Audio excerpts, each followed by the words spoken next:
Assalamualaikum warahmatullahi wabarakatuh. Jumpa lagi bersama saya Adi di channel Ngulik Sejarah. Dan pada video kali ini saya akan kembali lagi membacakan suatu kisah misteri. Kali ini masih tetap berjudul Pemusnahan Iblis Jahanam, memasuki part yang terakhir ataupun part yang ketiga. Jadi untuk kalian yang belum menonton part sebelumnya, saya sarankan untuk kalian menontonnya terlebih dahulu agar kalian mengerti dan paham keseluruhan alur ceritanya. Yuk, daripada kita lama-lama, daripada kita penasaran bagaimana kisahnya, mari kita langsung saja menuju ke ceritanya. Perhatikan baik-baik karena ceritanya akan segera saya mulai.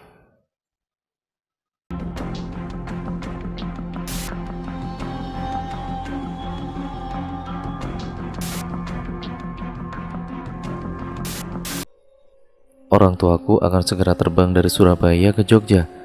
Yangkung telah mengabari mereka, entahlah nanti akan seperti apa mereka memarahiku ya karena aku tidak bisa menjaga Raisa dengan baik. Apa yang kamu khawatirkan, Sar? Kata Aryo sambil memukul pundakku lirih, membuatku terkejut. Bagaimana nanti? Pasti orang tuaku akan membenciku, kataku pasrah. Aryo menggenggam jemariku dan tersenyum padaku seakan mengatakan jangan khawatir. Dan itu membuatku sedikit tenang. Sekarang Raisa dipindahkan ke ruang ICU, ditemani dengan Yangkung dan juga Eyang Wana di dalam. 2 jam kemudian orang tuaku sampai. Ibuku menangis, memelukku dan juga meminta maaf padaku karena tidak bisa menjagaku dan juga Raisa. Aku kira mereka akan memarahiku, memakiku karena kelebihanku ini. Kemudian mereka menengok Raisa ke dalam. Hanya aku yang belum melihat Raisa. Aku masih merasa bersalah padanya karena kekacauan ini karenaku. Setelah ayah dan juga ibuku keluar, giliran aku yang melihatnya. Aryo menemani.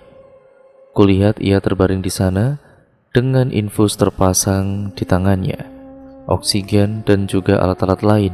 Tapi bukankah kata dokter dia tidak apa-apa?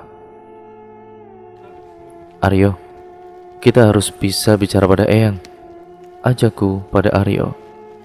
Eyang, sebenarnya apa yang terjadi? Tadi di makam, nisannya berubah namanya Sri Ningsih, kataku pada Eyang. Wajah semua orang tua yang ada di sana berubah gelisah, termasuk ayah dan juga ibuku. Bagaimana kalau Raisa kita bawa pulang saja? Karena ucapan Yangkung ini terhenti. Ia menimbang-nimbang kata apa yang akan ia ucapkan kemudian. Baiklah, mari kita bawa pulang. Kita akan menyelesaikannya di rumah. Eyang Wana kemudian bersuara. Setelah membicarakan dengan pihak rumah sakit, akhirnya kami membawa Raisa pulang ke rumah. Walaupun di rumah tetap Raisa dipasangi alat-alat medis. Setelah anggota tim medis kembali ke rumah sakit, maka mulailah kami membicarakan apa yang terjadi pada Raisa. Setelah aku melihat bahwa Raisa baik-baik saja, kini aku ikut bergabung dengan Yangkung, Eyang Wana, Papa, dan juga Mama, serta Aryo di ruang keluarga. Dan di sana ada Sri Ningsih duduk di antara Yangkung dan Eyang Wana. Jadi, apa yang sebenarnya terjadi? Tanyaku tidak sabaran.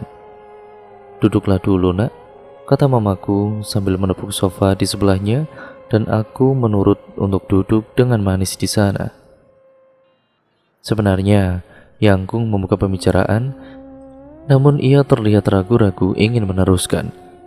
Eyang Wana menepuk bahunya pelan untuk meneguhkan Yangkung. Jadi, sebenarnya Sulastri itu bukan nenekmu, kata Yangkung. Maksud Yangkung apa? Pak, maksudnya apa? Tanyaku tidak sabaran. Mataku mulai berkaca-kaca menahan bulir bening. Satu bulir telah lolos keluar. Aku mengusapnya dengan kasar. Nenekmu adalah Sri Ningsih.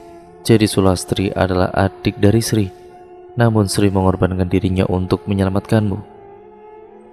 Kau mengalami mati suri, dan ketika terbangun kembali, kau bukan bayi biasa, nak. Kau memiliki kekuatan yang banyak diincar para makhluk astral, para penganut suatu ilmu. Suatu malam ketika tiba di rumah sakit, seseorang ingin menculikmu. Dia seorang pengikut sekte. Untungnya kami semua ada di sana sehingga dia tidak membawamu, namun membunuh Sri karena saat itu yang sedang bersamamu adalah nenekmu. dia mempertahankan agar kau tidak dibawa olehnya. Setelah itu Sulastri mendekati Eyang. Kami akhirnya menikah, namun kami tidak dikaruniai anak. Setelah menikah semuanya menjadi aneh. Aku selalu mencium bau dupa, wangi bunga sedap malam. Semakin hari aku mencurigai Sulastri. Namun ketika pikiran buruk itu muncul, Eyang selalu menepisnya. Sampai suatu hari Yangkung menghentikan ceritanya, memberikan jeda, namun kami semua masih menunggunya. Sriningsih, maksudku nenekku menyentuh bahu Yangkung seakan memberikan kekuatan untuk menceritakan semuanya. Yangkung menghela nafas kemudian melanjutkan. Suatu hari aku melihat Sulastri berbicara dengan seseorang berpakaian serba hitam. Wajahnya tidak begitu jelas karena tertutup topi jubahnya.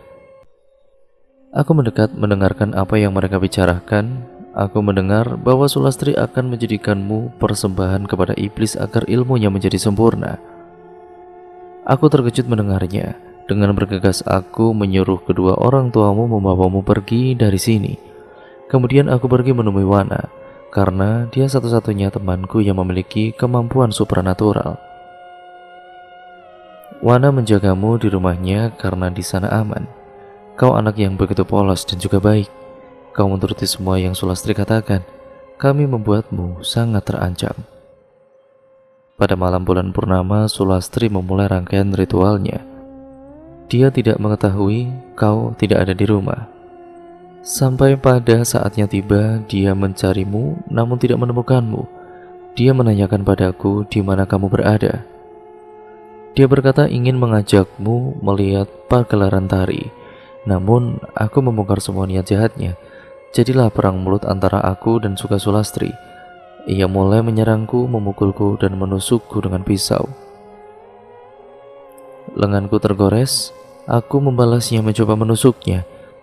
Pipinya tergores, namun tidak lama kemudian lukanya hilang seperti tidak ada benda tajam yang menggores di sana. Dia menyerangku kembali sampai pertahananku sudah semakin lemah. Dia sudah mengacungkan pisaunya untuk membunuhku. Namun Wana datang melemparkan belati ke arah Sulastri dan dia tumbang. Jelas Yangkung. Dan hari itu Sulastri yang ku kenal sebagai nenekku meninggal. Kami memakamkannya di makam yang aku kunjungi bersama Raisa. Kata Yangkung, para anggota sekte itu menggali kubur Lastri untuk menghidupkannya kembali. Dan saat ini usiaku sudah hampir 20 tahun. Ia kembali untuk mengambil jiwaku. Namun ada Sri yang selalu melindungiku, dan gantinya ia membawa Raisa. Kata Eyang Wana, Raisa sekarang berada di alam antara dibawa oleh Sulastri. Setelah itu dari kamar tempat Raisa dibaringkan terdengar bunyi gaduh. Kami bergegas ke sana. Pemandangan di sana sangat mengejutkan. Kamar begitu berantakan dan Raisa terbangun dari ranjang. Banyak makhluk astral di sana dari sudut ke sudut. Eyang Wana kemudian segera merengkuh Raisa karena makhluk-makhluk itu mendekatinya. Aku dan juga Aryo berusaha menangkal makhluk itu agar tidak mendekat pada Raisa. Raisa akhirnya jatuh kembali dan makhluk-makhluk itu pun menghilang.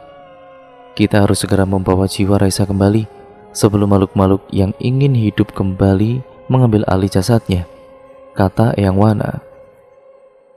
Sekarang Raisa sedang di sana di alam antara, dan juga aku harus membawanya kembali. Tapi aku bukan mediator. Aku pun tidak bisa melakukan astral projection. Lalu bagaimana aku bisa membawa Raisa kembali? Aku yang akan menemani Sarah. Aku bisa melakukan astral projection, kata Aryo.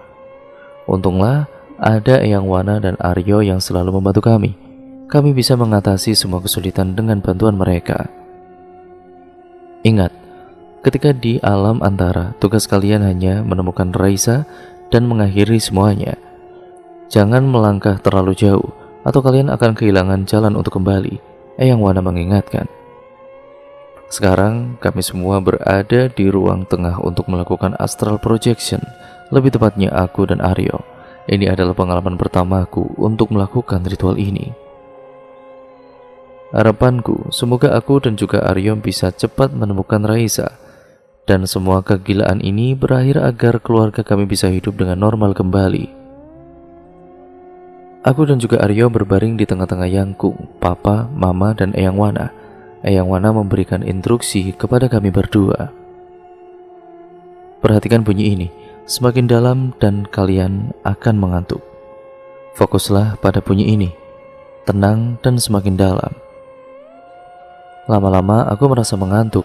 Suara tik-tok seperti itu perlahan memudar dan digantikan dengan suara bacaan doa.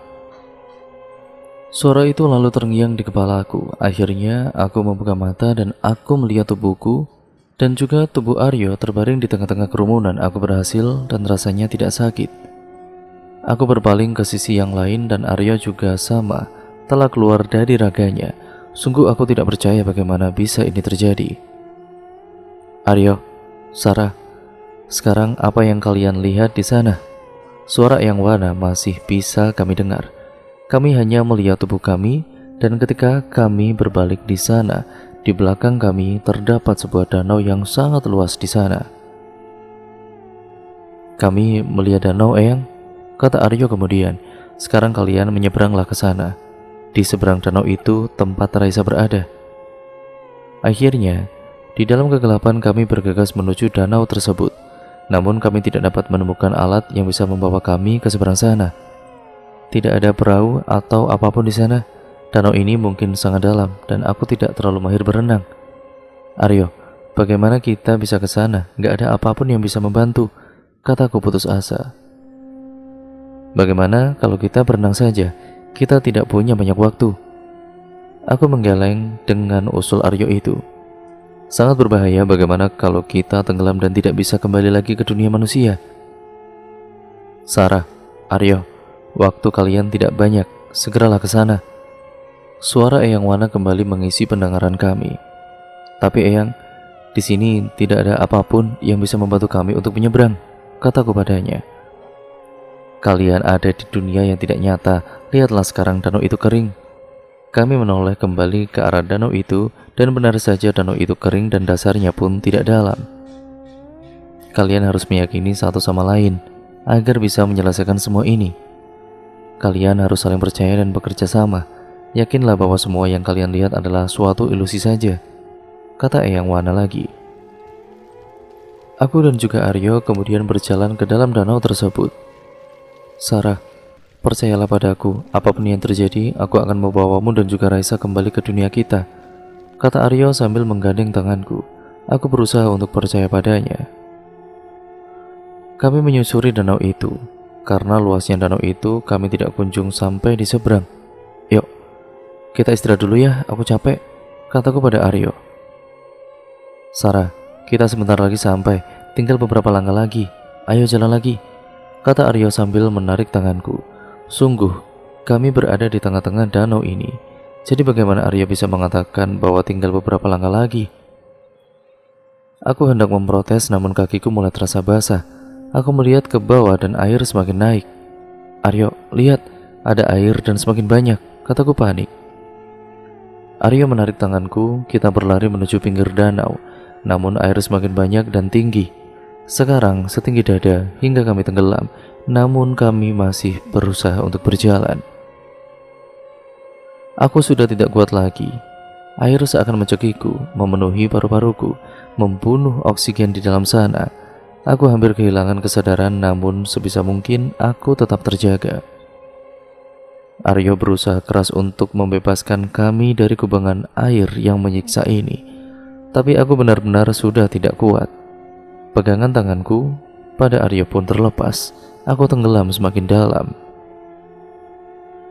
Dari dasar air mulai muncul sosok yang menyeramkan. Giginya panjang menjuntai keluar dari mulutnya. Tubuhnya hitam, rambutnya panjang hingga menutupi mukanya. Sosok itu menghampiriku dan berkata, "Kamu tidak akan terbebas dari sini. Bergabunglah dengan kami di sini." Aku ketakutan. Aku mencari keberadaan Aryo di mana. Namun jarak pandangku semakin sedikit ditambah sosok itu berada tepat di atasku. Aku tidak tahu apa yang harus aku lakukan. Aku takut. Sarah, kamu lebih kuat dari makhluk-makhluk itu. Kamu harus melawan mereka. Kamu tidak boleh terjebak di sana. Lama-lama terdengar suara Eyang Wana. Akhirnya, dengan sisa tenagaku saat itu kudorong makhluk itu menjauh dariku. Benar, aku lebih kuat dari makhluk manapun. Aku harus menyelamatkan Raisa. Aku bangkit dari dasar danau, dan Aryo ternyata datang menyelamatkanku. Di tangannya memegang tali, kami ditarik tali itu ke tepian danau. Ternyata di sana ada Nenek Sri yang menarik kami. Aryo, maaf aku tidak mempercayaimu, kataku kemudian. Aryo hanya tersenyum. Sungguh senyuman Aryo ini sangat menawan. Aku akan mengantarkan kalian menemukan Raisa. Ayo, ikut aku. Kami berjalan mengikuti Nenek Sri. Jalan yang kami lalui sangat gelap, penuh semak belukar, menyeramkan, dan ya sangat-sangat creepy sekali. Banyak terdapat hantu berlalu lalang, sebagian menyeramkan, sebagian berbentuk bagus. Akhirnya kami masuk lebih dalam lagi ke dalam hutan. Sangat lebat, gelap, banyak pohon menyeramkan dan juga besar-besar. Banyak genderuwo yang menjaganya membuatku bergidik ngeri. Nenek, apakah masih lama, Nek? Begitulah tanyaku. Belum pertanyaanku terjawab, di sana di tengah lebatnya hutan di pohon yang paling besar, Raisa terikat di sana yang ditunggu Yangti dan beberapa orang yang tidak kukenal. Mereka menggunakan pakaian dan jubah hitam. Mungkinkah mereka adalah komplotan pengabdi setan itu? Kami menghampiri mereka. Di sana ada 3 perempuan bermata hitam menghadang jalan kami, namun Nenek Sri ini mampu menghalaunya. Akhirnya kami sampai di pohon tempat Raisa terikat. Yangti, lepaskan Raisa. Dia tidak ada hubungannya sama sekali dengan kekacauan yang kau buat sendiri, kataku pada Yangti. Hei bocah, kau tidak tahu apapun, dan kau adalah penyebab semua ini. Kemudian Yangti menuju ke arahku dengan cepat, membawaku dalam cengkramannya, dan kemudian membantingku pada sebuah pohon, dan aku terjatuh. Kemudian dia mencekiku. Andai saja waktu itu kau berhasil kupersembahkan kepada Tuanku, aku tidak berakhir di sini, aku tetap hidup bahagia. Cekikan di leherku ini semakin kuat dan aku tidak bisa menghirup oksigen. Aku merasa hidupku akan segera berakhir. Namun tiba-tiba Yangti terpelanting ke samping. Ternyata Aryo yang menolongku. Dan di sana Nenek Sri telah membebaskan Raisa. Jika kau membawa yang satu, maka yang satu harus menjadi tumbalku, katanya sambil mencengkeramku. Tidak akan pernah kubiarkan cucu-cucuku menjadi tumbalmu, kata Nenek Sri menghardik Yangti. Akhirnya aku terlepas dari cengkeraman iblis jahat itu. Hei Sri, semua ini juga salahmu. Aku membencimu. Kau merebut semua milikku. Kau sungguh perempuan jalang, kata Yangti. Kau yang jalang, Lastri. Kau bersekutu dengan setan untuk menghancurkan keluargaku, Nenek Sri menimpali. Andaikan kau tidak merebut Mas Soma dariku, semua ini tidak mungkin terjadi.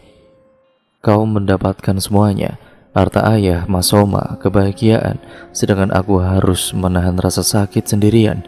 Yangti mulai terisak. Aku tidak merebut apapun darimu. Kau tidak pernah bilang jika kau mencintai Mas Soma.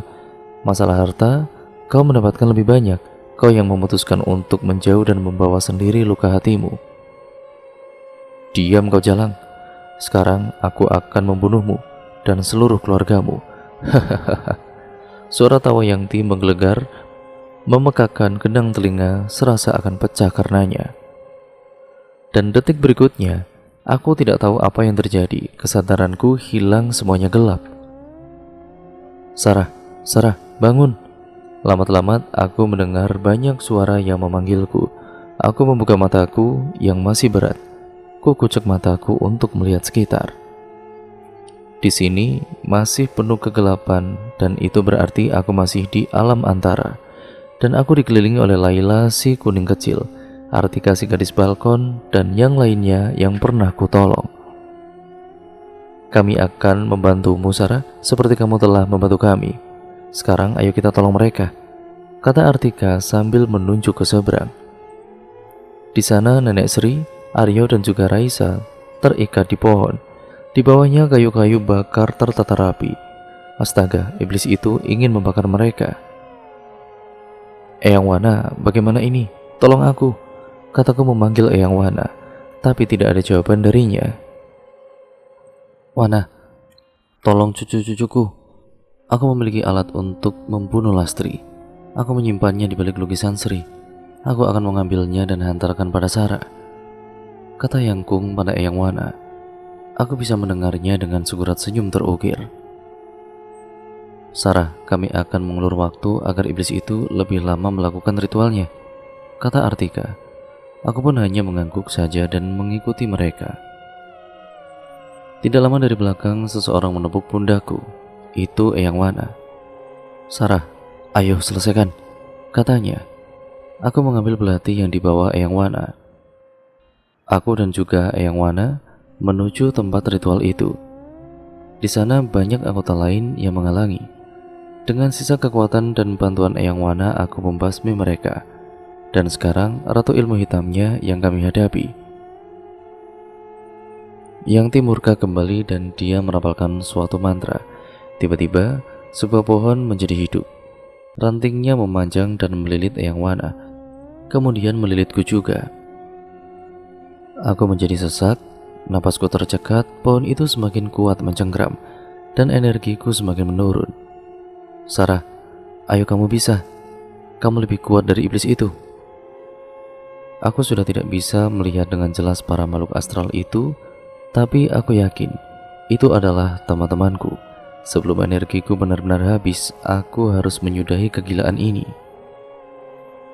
Ku gerakkan tanganku dengan sisa tenagaku untuk menebas ranting pohon itu dengan belati. Dan akhirnya pohon itu hancur. Aku bergegas menuju Yangti yang sebenarnya lagi membakar Nenek Sri itu. Aryo dan juga Raisa, aku mendorong Yangti hingga terpental ke tanah dengan energiku yang terakhir itu. Matilah dan hiduplah di neraka, dasar iblis jahanam, kataku sambil mengucapkan belati tepat di jantungnya dan dia menjadi abu. Semuanya selesai. Aku menghampiri Eyang Wana yang telah membebaskan Nenek Sri, Aryo dan juga Raisa. Aku berlari memeluk Raisa. Maafkan Mbak karena membahayakanmu, kataku pada Raisa. Dia tersenyum dan balik memelukku. Setelah itu aku ganti memeluk Nenek Sri karena telah menjaga dan juga membantuku selama ini. Aku sangat berterima kasih padanya.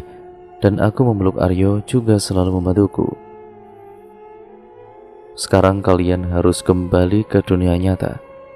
Terima kasih telah mengakhiri semuanya, kata Nenek Sri. Dia kemudian menghilang dengan cahaya putih. Aku yakin dia telah pergi ke tempat yang lebih baik dan indah. Pejamkan mata kalian dan hilangkan semua kegelapan, dan kita akan kembali ke dunia kita, perintah Eyang Wana. Kami semua terbangun dan kemudian sudah berada di rumah kembali.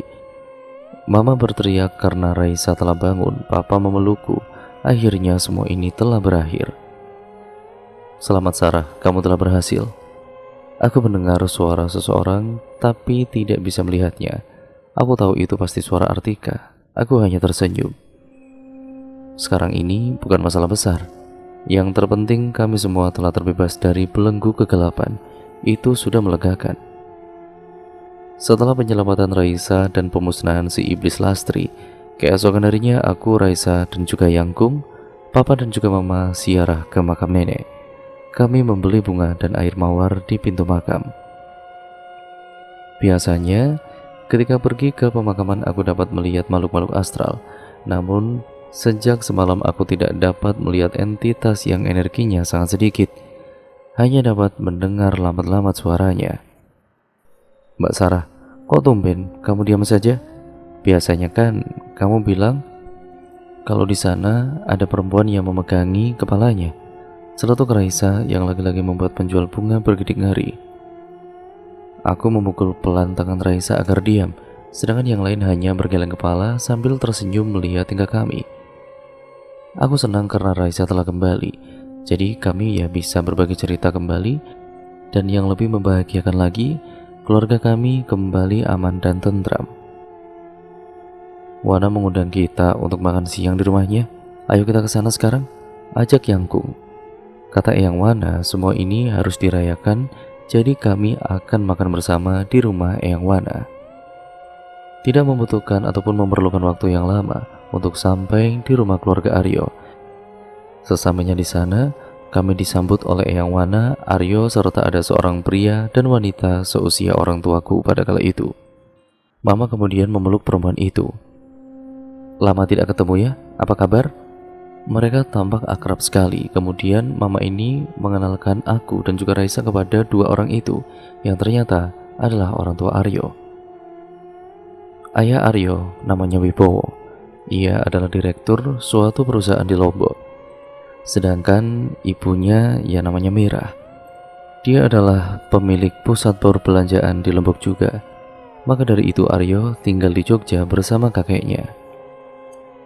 Setelah berbasa-basi, akhirnya makan siang dimulai. Banyak makanan yang dihidangkan di atas meja. Semuanya makanan khas Jawa.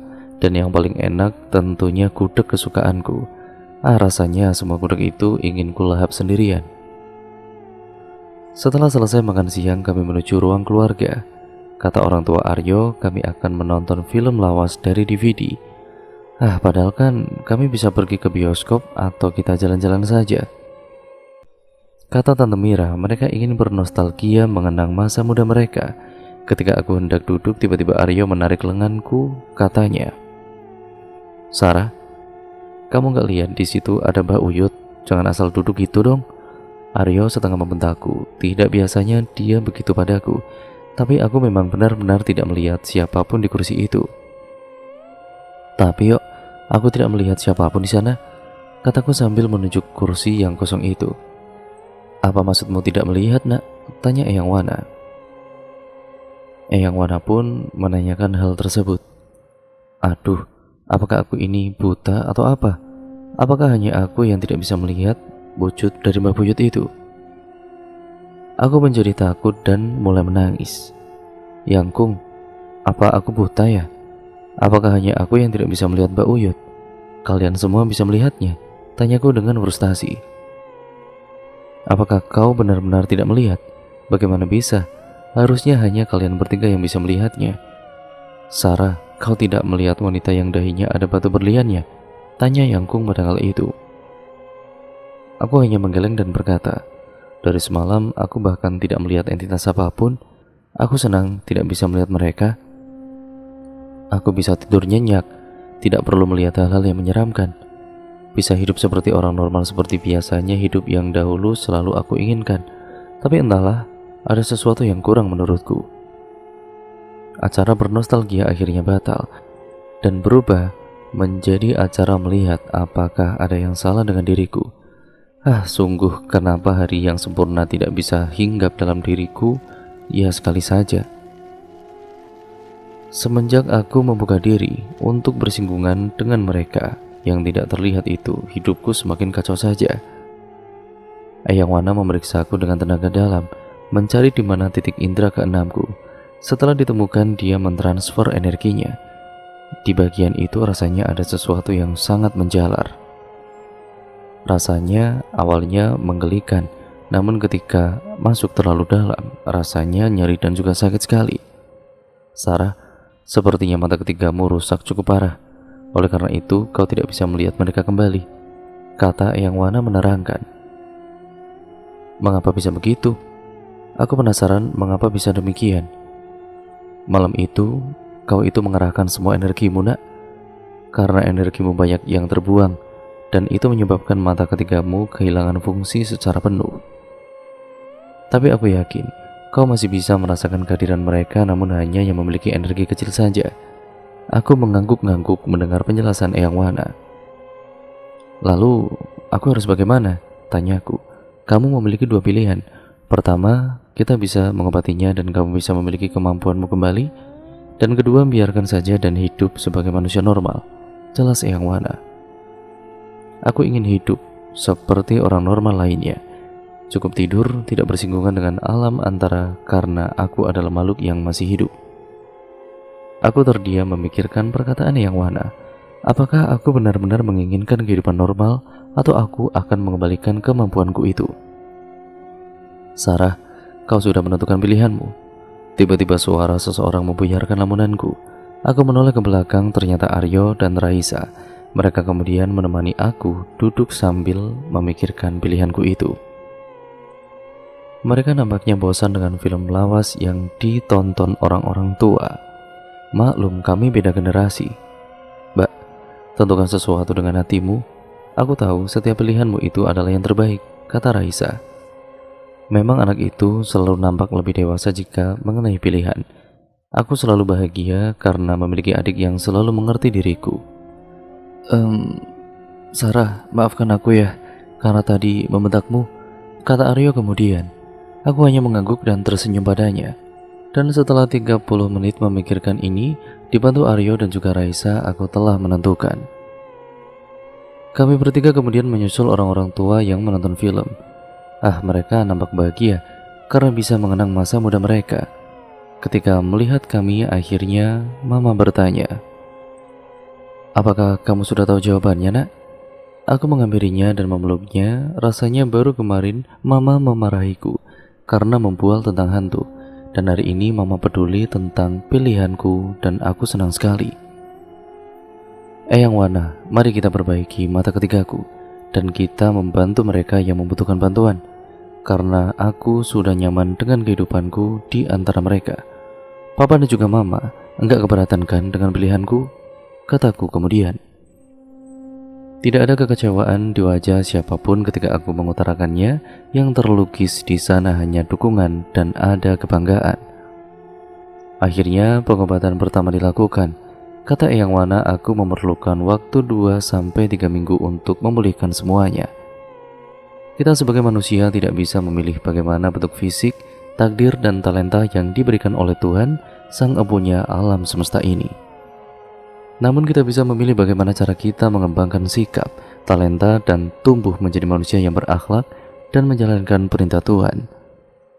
Aku memutuskan untuk memperbaiki mata ketigaku, agar aku bisa membantu mereka yang tersesat dan tidak tahu arah kemana mereka bisa menemukan jalan. Dan aku percaya Tuhan memiliki rencana di balik ini semua. Aku hanya berbagi cerita dan tidak menuntut agar kalian mempercayai apa yang aku percaya. Hiduplah sebagai manusia yang saling menghormati kepercayaan orang lain. Tidak mesti harus ikut percaya, namun cukup dengan tidak mengusiknya.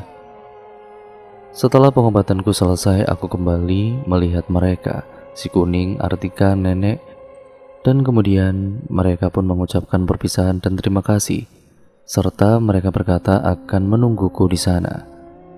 Nenek akan menyiapkan jalan bagi keluarga kami. Katanya aku harus menjaga Yangkung yang keras kepala itu. Semenjak malam itu, Papa dan juga Mama selalu mendukung apapun pilihanku. Dan kami pindah ke Jogja. Perusahaan di Jakarta dijalankan oleh orang kepercayaan keluarga kami. Papa sesekali ke Jakarta untuk melihatnya. Aku dan juga Aryo mulai berkencan, dan Raisa melanjutkan sekolah di sekolah yang dari dulu dia impikan. Ingatlah Tuhan memiliki rencana yang tidak terduga. Dan cerita pun akhirnya selesai sampai di sini. Terima kasih untuk kalian semua yang sudah menyimak video kali ini dan cerita kali ini. Mohon maaf yang sebesar-besarnya apabila banyak salah kata ataupun narasi saya yang mungkin kurang jelas ya teman-teman. Jangan lupa like, comment, dan share sebanyak-banyaknya. Jangan lupa pula untuk kalian subscribe untuk kalian yang belum. Nyalakan tombol lonceng notifikasinya agar kalian tidak ketinggalan video terbaru selanjutnya dari channel ini. Sekian video ini saya akhiri. Sampai berjumpa di video terbaru selanjutnya dari channel ini. Wassalamualaikum warahmatullahi wabarakatuh.